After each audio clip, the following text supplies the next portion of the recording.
오늘 말씀의 제목은 다윗의 비하인드 스토리라는 제목으로 말씀을 드리려고 합니다.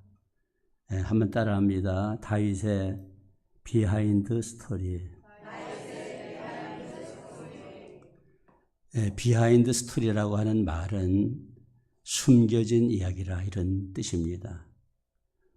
영화를 만들 때나 또 인간의 개인사에 숨겨진 이야기들이 있죠. 타이타닉 영화를 만들 때는 주연 배우가 물속에 들어가서 촬영을 하는 바람에 저체온증에 걸리기도 하고 또 감독이 얼음물을 마셔가면서 사람의 몸이 차가워지는 과정을 배우들에게 설명하기도 했다고 합니다. 줄리아기 공원은 공룡이 나오는 영화지요. 공룡의 울음소리를 낼 적에는 여러 짐승의 소리를 혼합해서 공룡의 울음소리를 내기도 하고, 어떤 공룡은 악어하고 코끼리 울음소리를 혼합해가지고 소리를 냈다고도 합니다. 개인의 인생사에도 비하인드 스토리가 있지요. 제가 4대 독자로 태어났는데, 물론 그 후에 남동생이 3명 태어나서 독자를 면했지만, 그러나 제 혼자 태어날 때는 독자였는데 명이 짧다. 그래서 무당에게 수영아들로 저를 팔았습니다. 그런데 제가 목사가 되고 또 여기까지 살아 있습니다. 성경 속에도 비하인드 스토리가 있지요. 렘브란트라는 사람은 이삭의 희생이라고 하는 그림을 여러 번 그렸습니다. 처음에는 아브라함이 이삭의 머리를 줘박으면서 강제로 이삭을 결박하는 이런 그림을 그렸는데, 나중에 생각해 보니까 잘못된 그림이라는 걸 알게 됐어요. 적어도 이삭이 나무를 쥐고 모리아 산에 올라갈 정도면은 17살 정도는 되지 않았겠나.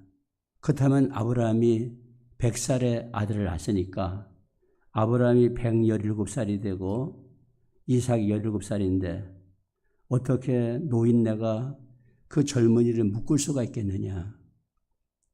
유대에 내려오는 전성에 의하면은 이삭이 그랬다는 거예요. 아버지, 저를 묶어주세요.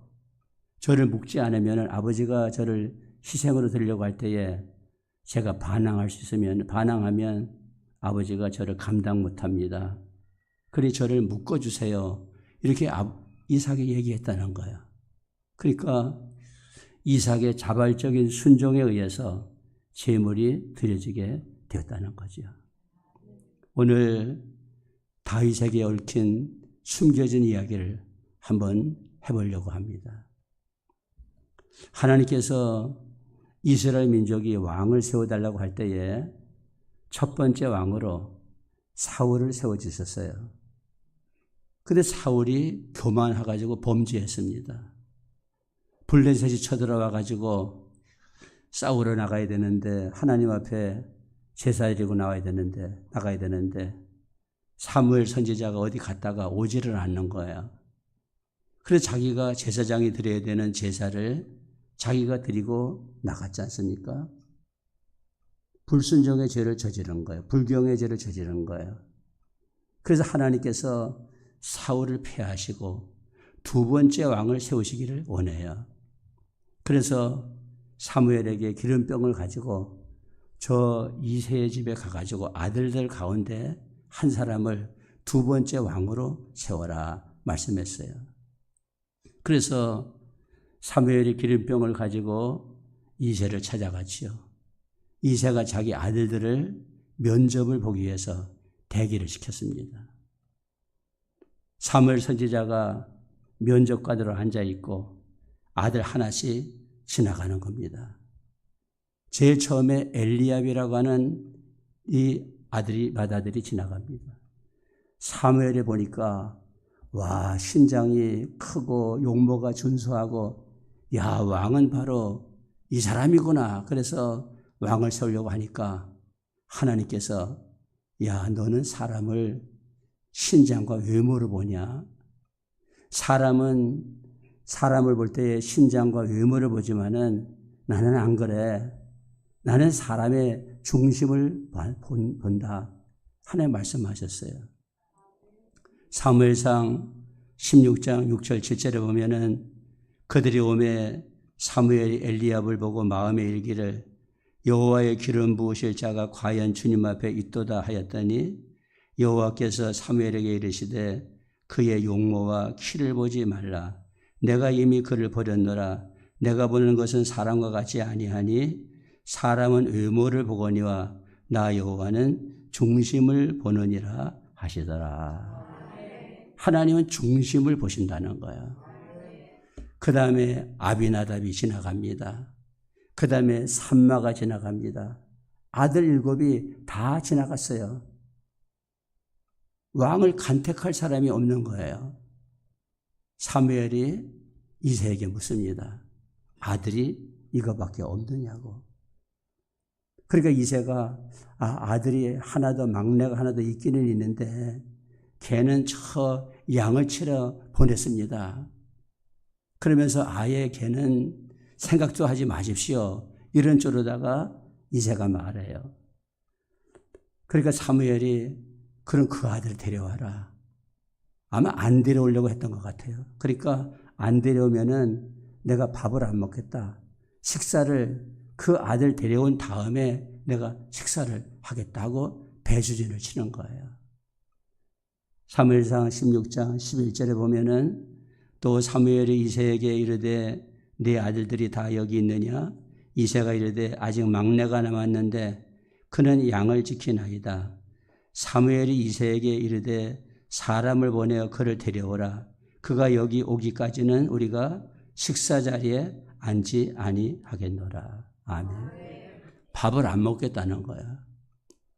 그러니까 데려올 수밖에 없는 거지요. 그래서 이새가 사람을 급히 보내가지고 그 양을 치러 간 다윗을 데리고 와요. 보니까 그 다윗이 하나님이 정하신 왕이에요. 그래서 다윗에게 기름을 부어서 왕을 삼고 그 다음에 성령이 다윗에게 감동되었다고 말해요. 자, 사무엘상 16장 12절 13절 같이 읽습니다. 시작. 이에 사람을 보내어 그를 데려오매 그의 빛이 붉고 눈이 빼어나고 얼굴이 아름답더라. 여호와께서 이르시되 이가 그니 일어나 기름을 부으라 하시는지라. 사무엘이 기름 뿔병을 가져다가 그의 형제 중에서 그에게 부었더니 이날 이후로 다윗이 여호와의 영에게 크게 감동되니라. 사무엘이 떠나서 라마로 가니라. 여기서 우리는 궁금한 것이 있어요. 왜 이새가 사무엘이 와가지고 왕을 뽑으려고 할 때에 왜 7 아들은 대기를 시켜놓고 다윗은 왜 양을 치러 보내느냐는 거예요. 여기에 사무엘이 물을 때에 다윗이 막내가 아직 있는데 하는 이 막내라고 하는 말은 하카톤이라는 말이거든요. 이 하카톤이라고 하는 말은 중요한 자리에 끼어서는 안 되는 존재. 뭔가 중요한 어떤 멤버가 있을 때 거기 축에 들 수가 없는 사람을 가리켜서 하카톤이라고 말하는 거예요. 왜 다윗은 축에 낄 수가 없었을까요?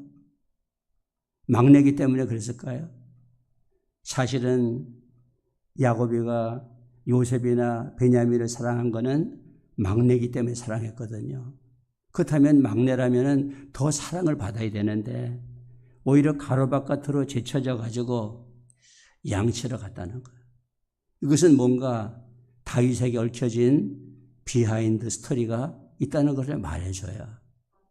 그럼 다윗에게 얽혀진 비밀 이야기는 뭘까? 시편이라고 하는 성경은 다윗의 고백이 나오는 성경이거든요. 그 시편 속에 나오는 고백을 들어보면은 다윗이 어떠한 비밀 이야기를 가지고 있는지를 알 수가 있는 거예요. 다윗은 이런 고백해요. 나는 설 자리가 없었던 사람이다. 나는 깊은 수렁에 빠졌던 사람이다. 시편 69편 2절에 보면은 나는 설 곳이 없는 깊은 수렁에 빠지며 깊은 물에 들어가니 큰 물이 내게 넘치나이다. 아멘. 나는 설 곳이 없었다는 거야. 가정에서도 설 곳이 없고, 친구들을 만나도 설 곳이 없고, 직장을 가도 설 곳이 없고, 어디를 가도 자기는 설 곳이 없어요. 왕따야, 왕따 인생. 참 가련한 인생이지요. 그러니까 야곱은 설 곳이 없는 인생이었어요. 그리고 야곱은 복잡한 출생사를 가지고 있습니다. 시편 69편 2절에 가보면은 내가 나의 형제에게는 객이 되고 나의 어머니의 자녀에게는 낯선 사람이 되었나이다. 아멘. 형제에게는 객이 되었다. 어머니의 자녀에게는 낯선 사람이 되었다. 그러니까 다윗이 태어나기 전에 어머니가 누군가를 만나서 거기에 자녀를 낳았어요. 그것이 어머니의 자녀입니다. 그 다음에 그 어머니가 이새에게 와가지고 다윗을 낳을 때에 이미 이새에게는 다른 아들들이 있었던 거야. 그러니까 다윗이 배다른 아들이지요. 여러분, 배가 다른 아들이라 하더라도 형제는 형제잖아요. 어머니가 다르고 아버지가 같으면은 그는 형제가 되는 거예요. 그러니까 다윗이 태어나기 전에 어머니가 누군가를 통해서 낳은 그 자녀들에게는 낯선 사람이 됐다. 또 이새에게 있는 이복 형제들에게는 자기가 객이 되었다. 정말 처량한 신세지요. 그리고 다윗이 이런 고백하고 있어요. 어머니가 자기를 낳을 때도 그것이 정상적인 방법이 아닌 뭔가 죄 가운데서 내가 출생되었다 이렇게 말해요. 시편 51편 5절에 보면은 내가 죄악 중에서 출생하였으며 어머니가 죄 중에서 나를 잉태하였나이다. 아멘. 되게 많은 사람들은 이 구절을 우리 모두가 다 죄인이다. 우리 모두가 다 어머니 뱃속에서 태어날 때에 죄 가운데서 우리가 태어났다. 그렇게 얘기해요. 그 말은 틀린 말은 아니에요. 그러나 그렇게 만약에 이 구절을 보려면은 이 구절이 복수로 쓰여 있어야 돼요. 복수로. 어머니 복중에서 우리가 태어났다. 내가 어머니 죄악 가운데서 우리가 태어났다. 이렇게 우리라는 복수를 써야 되는데 거기에 다윗은 단수를 쓰고 있어요. 내가 어머니 죄악 중에서 어머니에게서 내가 태어났다. 그러니까 뭔가 이사와 어머니 사이에서 자기가 태어날 때도 그것이 정상적인 방법이 아닌 어떤 불의한 방법 가운데 죄악 가운데서 자신이 태어난 것으로 이렇게 말하고 있어요. 그리고 다윗은 어머니가 일찍 돌아가셨어요. 시편 35편 14절에 보면은 내가 나의 친구와 형제에게 행한 같이 그들에게 행하였으며 내가 몸을 굽히고 슬퍼하기를 어머니를 곡한같이 하였도다. 그랬어요. 옛날에 어머니를 곡하듯이 내가 곡을 했다는 거야. 자, 이렇게 본다면은 다윗은 설 곳이 없는 사람이지. 출생이 복잡하지. 어머니가 죄 중에 자기를 잉태했지. 설 곳이 없지. 어머니가 일찍 돌아가셨지. 그때 다윗이 이런 생각했을 거예요. 왜 내가 태어났지? 나는 태어나지 말아야 될 존재가 태어났어. 유행가 어떤 가사처럼 어쩌다 생겨나와 이 이야기 듣는가? 나는 어쩌다 생겨났지? 나는 태어나지 말아야 될 존재인데 내가 태어났구나. 완전히 다윗의 자존감이 땅바닥에 떨어진 거예요. 우리에겐 자존감이 있어야 되거든요. 자존감이라고 하는 건 뭐냐면은 자신을 존중하고 가치 있는 존재라고 인식하는 마음이에요. 정말 내가 존귀하다. 나는 가치 있는 존재다. 그런 생각을 해야 되는데 다윗은 전혀 그런 생각을 할 수 없는 사람인 거예요. 그런데 하나님께서 다윗에게 자존감을 불러일으켜 주는 거예요. 시편 속에 보면은 하나님께서 다윗을 붙들고 그런 자존감을 불어넣어 주셨다고 봐요. 그 다윗이 어떤 고백을 합니까? 지금까지는 어머니 불장난에 의해서 어머니가 죄악 중에서 태어나지 말아야 될 내가 태어났다. 나는 왜 태어났지? 이렇게 생각하는 다윗에게 하나님 말씀하세요. 아니야. 어머니의 죄악 중에서 네가 태어난 게 아니야. 부모님의 어떤 그 불장난 속에서 네가 태어난 게 아니야. 어머니 뱃속에 있을 때에 내가 너를 지었어. 내가 네 내장을 만들고 너를 만들었어. 시편 139편 13절 주께서 내 내장을 지으시며 나의 모태에서 나를 만드셨나이다. 여러분이 자존감을 갖기 위해서는 내가 우연히 이 세상에 온 존재가 아니라 하나님이 나를 지어서 이 세상에 보내셨다. 그런 마음을 가질 때에 우리는 자존감을 가질 수가 있는 것이에요. 또 이제 결혼해가지고 아이를 사모하는 이런 세대기 아이를 가지면은 육아일기를 쓰잖아요. 임신 4주, 임신 5주, 임신 6주 하면서 그 변화되는 태아의 변화에 대해서 그 육아일기를 써요. 이거는 그 뱃속에 있는 자녀를 귀하게 여길 때에 육아일기를 쓰는 거지. 아, 이거 왜 가졌어? 왜 네가 생겼니? 이런데 무슨 육아일기를 쓰겠어요? 하나님께서 다윗이 어머니 뱃속에서 자라고 있을 때에 내가 너를 위해서 일기를 썼다는 거예요. 시편 139편 16절입니다. 시작. 내 형질이 이루어지기 전에 주의 눈이 보셨으며 나를 위하여 정한 날이 하루 되기 전에 주의 책에 다 기록이 되었나이다. 여러분, 우리의 모든 삶이 다 주님의 책에 기록이 되었다.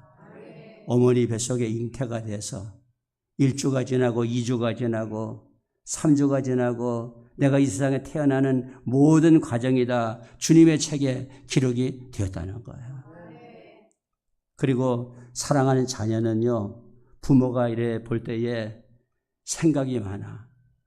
이렇게 밥을 먹는 걸 보면서도 아이고 우리 아들 잘생겼네, 우리 딸 잘생겼네, 건강해야 될 텐데, 앞으로 훌륭하게 돼야 될 텐데 나는 너에 대해서 기대하는 바가 많아. 부모가 일일이 그 밥 먹는 아들에게 딸에게 그런 말 안 하지만은 물끄러미 바라다 보면서 그런 생각을 하고 있다는 거예요. 그것처럼 하나님께서 다윗의 인생을 바라다 보면서 생각이 많으셨다는 거예요. 다윗을 사랑하는 그 생각이 바다의 모래처럼 많았다는 거예요. 시편 139편 17절 18절입니다. 시작. 하나님이여 주의 생각이 내게 어찌 그리 보배로우신지요 그 수가 어찌 그리 많은지요 내가 세려고 할지라도 그 수가 모래보다 많도소이다. 내가 깰 때에도 여전히 주와 함께 있나이다. 하나님이 다윗을 사랑하는 그 생각이 모래보다가 많다는 거. 그리고 다윗은 믿고 있어요. 하나님이 나와 함께 하신다. 하늘에 올라가든지 땅에 내려가든지 어디를 가든지 간에 하나님이 나와 함께 계신다. 시편 139편 8절 10절 같이 있습니다. 시작. 내가 하늘에 올라갈지라도 거기 계시며 수월에 내 자리를 펼지라도 거기 계시니이다. 내가 새벽 날개를 치며 바다 끝에 가서 거주할지라도 거기서도 주의 손이 나를 인도하시며 주의 오른손이 나를 붙드시리이다. 그랬어요. 어디를 가든지 주님이 나를 붙들고 계시다는 거야. 이 정도 되면은 나는 왜 태어났지? 태어나지 말아야 존재가 태어났구나. 이렇게 자존심이 땅바닥에 떨어졌던 이 다윗이 이제는 자존감이 높아져가지고 하나님이 나를 지으셨구나. 육아일기를 쓰셨구나. 나에 대한 생각이 모래보다 많다. 내가 어디를 가든지 주님이 나와 함께 하신다. 자신만만한 다윗이 되었어요. 그러고 나니까 어떻게 됐습니까? 저 블레셋이라고 하는 나라하고 다윗이 속해 있는 이스라엘하고 으르렁거리고 싸움을 하는데 저 엘라 골짜기라고 하는 골짜기를 하나에 두고 저쪽에는 블레셋, 이쪽에는 이스라엘. 저쪽 블레셋의 골리앗이라고 하는 거인이 나와가지고 40일 동안 막 그냥 조롱하는 거예요. 야, 너희 가운데 싸울 사람 내보내라. 나하고 싸워가지고 내가 이기면은 너희들이 나의 종이 되는 것이고 내가 지면은 우리가 너희들의 종이 되겠다. 한 사람 나와라. 붙자.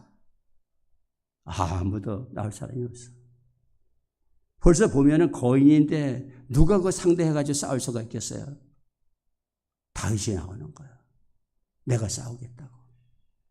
갑옷을 입어도 갑옷이 질질 끌리고 창을 들어도 창들 힘도 없고 다윗이 다 갑옷도 지쳐놓고 투구도 버리고 양을 칠 때에 곰이 오고 사자가 오면은 던져가지고 맞춰가지고 그 양을 보호했던 물맷돌 가지고 골리앗 앞에 딱 섰어요. 골리앗이 야 너희는 사람도 그렇게 없느냐? 나를 개로 하느냐? 다윗이 물맷돌을 던질 때에 그 물맷돌이 골리앗 이마에 가서 적중하게 되고 그 고구가 쓰러져 버렸어요. 그때 다윗이 무슨 마음으로 나갔습니까? 하나님 의지하는 마음으로. 나는 비록 출생은 천박하고 세상에서는 설 곳이 없고 부족했던 사람 중에 하나지만은 나와는 하나님이 함께 하신다. 너는 칼과 창으로 나오지만은 나는 만군의 여호와 하나님의 이름으로 가노라. 사무엘상 17장 45절 시작. 다윗이 블레셋 사람에게 이르되 너는 칼과 창과 단창으로 내게 나오거니와 나는 만군의 여호와의 이름 곧 내가 모욕하는 이스라엘 군대의 하나님의 이름으로 내게 나아가노라 그랬어. 하나님의 이름으로 나아간다는 거야. 여러분, 이 자존감이 하나님 주신 자존감이지요. 오늘 우리에게 여러분에게 이런 자존감이 충만하시기를 주님의 이름으로 축복합니다. 내 자신을 살펴보면은 인간적으로는 컴플렉스가 많은 사람들이에요. 이것도 부족하고 저것도 부족하지만은 나는 하나님이 함께 하시는 사람이다. 여러분 스스로 여러분을 위하시기를 바랍니다. 유대교의 유명한 랍비였던 힐렐이 자주 이런 말을 했다고 합니다. 만일 내가 나를 위하지 않는다면 누가 나를 위한단 말인가? 따라합시다. 만일 내가 나를 위하지 않는다면 누가 나를 위한단 말이냐? 그렇습니다. 여러분 자신은 여러분 자신이 위해야 되는 거예요. 내가 위하지 않으면 누가 위하겠느냐는 거예요. 여러분 위하시기를 바랍니다. 사람은요 다 상처가 있어요. 상처 없는 사람이 없어요. 우리 정채봉 시인이 쓴 상처 없는 새가 어디 있으랴 하는 시에 보면은 어느 날 젊은 독수리들이 저 계곡에 모여가지고 우린 죽어야 돼. 상처 좀 봐, 이 상처. 이런 상처를 가지고 내가 살아서 뭘 해? 나는 죽어야 돼. 또 다른 독수리가 말합니다. 맞아, 나도 상처가 있어. 이 상처를 가지고 내가 어떻게 살아가야 된단 말이냐. 우리 다 죽자. 가만히 놔두면은 그냥 죽을 것 같아. 영웅 독수리가 쏜살같이 날아오는 거야. 날아와가지고 자기 상처를 보여주면서 나도 상처가 있다. 그러면서 이렇게 말합니다. 일어나 날 잡구나. 상처 없는 새들이란 이 세상에 나자마자 죽은 새들이다. 살아가는 우리 가운데 상처 없는 새가 어디 있으랴 그랬어요. 상처 없는 새가 없듯이 상처 없는 인생이 없지요. 상처 없는 사람은 낫다가 금방 죽은 사람이 모르지만은 지금까지 살아온 인생들에게 상처 없는 인생이 있을 수가 없어요. 저에게도 상처가 있고 여러분에게도 상처가 있습니다. 예수 믿는 사람들은 그 상처를 훈장으로 만드는 사람들이다. 성경에 보면은 상처 많은 사람들이 하나님을 붙들고 승리한 사람들이 있잖아요. 저 사사시대에 가보면은 입다라고 하는 사람이 있는데 입다는 기생의 아들입니다. 마을이 기생이지 창녀의 아들이에요. 무명 창녀와 길앗 유지 사이에서 태어난 사람이 입다입니다. 근데 이복 형제들에게 쫓김을 받아가지고 저 이스라엘 변방에 돕당으로 가서 그렇게 고생했지만은 그는 자신의 자존감을 잃지 아니하고 이스라엘에 하나님 쓰시는 사사가 되었어요. 에웃이라고 하는 사람은 왼손잡이라고 하는 말은 왼손에 장애가 있다는 말입니다. 고대 근동에서는 왼손을 쓰지 못하면은 전사가 되지 못합니다. 비주류에 속할 수밖에 없는 사람이에요. 그런데 오히려 그 단점이 장점이 되어가지고 혁혁한 사사로서의 그런 성공적인 사사가 되는 것이에요. 하나님 우리의 자존감을 세워주시는 분이시다. 저 갈릴리 바다에서 고기 잡던 시몬을 불러서 너는 베드로다. 베드로는 반석이라는 것이거든요. 너는 반석이야. 내가 네 신앙 고백 위에 교회를 세우리니 음부의 권세가 이기지 못한다. 내가 너에게 천국 열쇠를 주노니 네가 땅에서 무엇이든지 매면 하늘에서도 매일 것이고 네가 땅에서 무엇이든지 풀면은 하늘에서도 풀리리라. 그에게 자존감을 불러일으켜 주었어요. 저 이스라엘이 미디안하고 전쟁할 때 농사 지으면은 미디안 군대가 와가지고 항상 뺏어가. 그러니까 기드온이 포도주 틀 속에서 숨어가지고 밀타작하는 거예요. 또 뺏기지 않으려고. 누군가 나가서 미디안과 싸워야 되는 거예요. 그런데 하나님의 사자가 기드온을 찾아와요. 기드온 찾아와가지고 큰 용사여 너와 함께 하신다. 사사기 6장 12절 여호와의 사자가 기드온에게 나타나 이르되 큰 용사여 여호와께서 너와 함께 계시도다 하매 아멘. 기드온이 어이가 없는 거예요. 포도주 틀 속에 숨어가지고 벌벌벌 떨면서 뺏길까 봐 밀타작하고 있는 자기를 보고 하나님이 너는 큰 용사다. 내가 너와 함께한다. 참 기드온이 이거 우스운 얘기야. 그렇지만은 거기에 힘을 얻었어. 그리고 기드온 300명 용사를 모집해 가지고 나가서 미디안을 쳐부순 것을 여러분들이 믿으시기를 바랍니다. 하나님은 땅바닥에 떨어진 자존감을 일으켜서 우리를 위하게 하시고 승리하게 하신 분이 하나님이시다. 다 컴플렉스 있죠. 못 배운 컴플렉스, 집안의 컴플렉스, 직업의 컴플렉스, 인물의 컴플렉스, 다 약점이 있어요. 그렇지만 하나님은 그럼에도 불구하고 우리 땅에 보내시고 우리를 쓰시기를 원하신다. 우리 창세기에 보면은 종류대로라는 말이 나오잖아요. 하나님은 각각 종류에 따라서 다 쓰시는 것이지요.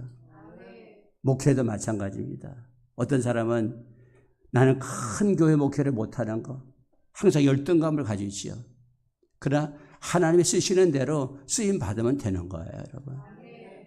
우리 내가 본 천국을 쓴 그 신성정 교수님, 우리 신약을 가르쳤던 교수님인데 저는 그 책을 다 읽어봤습니다. 내가 본 천국 책을 읽어봤어요. 저는 뭐 불건전한 신비주의 이런 걸 원하지 않지만 그분이 그래도 신학을 온전하게 전공하고 보수주의의 박사까지 받으신 이런 교수님이 쓴 책이기 때문에 그 책을 읽어봤습니다. 거기 보니까 천국에 가니까 줄이 이렇게 있는데 순교자들이 앞에 이렇게 있고 또 그 다음에 보니까 앞줄쯤에 작은 교회를 목회하던 목사님들, 저 농촌교회 목회하던 목사님들이 그 줄에 있더라는 거예요, 여러분. 여러분, 큰 교회 다니는 거, 뭐 큰 일 하는 거, 이게 중요한 게 아니에요. 이 땅에 나를 어떠한 모양으로 보내셨든지 간에 그 위치에서 그 자리에서 하나님 앞에 귀하게 쓰임 받으면 하나님 나라에 가서 상급받는 사람이 되게 될 줄로 믿습니다. 우리 한번 확신을 가지고 한번 따라 하십시다. 나는 하나님이 사랑하는 사람이다. 하나님이 나와 함께 계신다. 하나님이 나를 귀하게 쓰고 계신다. 오늘 예배에 참석하신 우리 성민가족 여러분들이 정말 하나님 안에서 자존감을 갖고 그 자리 그 위치에서 여러분들에게 주어진 그곳에서 주님의 사명 잘 감당하다가 주님 앞에 설 때에 잘해서 칭찬받는 성공적인 신앙인들 다 되시기를 예수님의 이름으로 축원합니다. 축원합니다. 기도하겠습니다.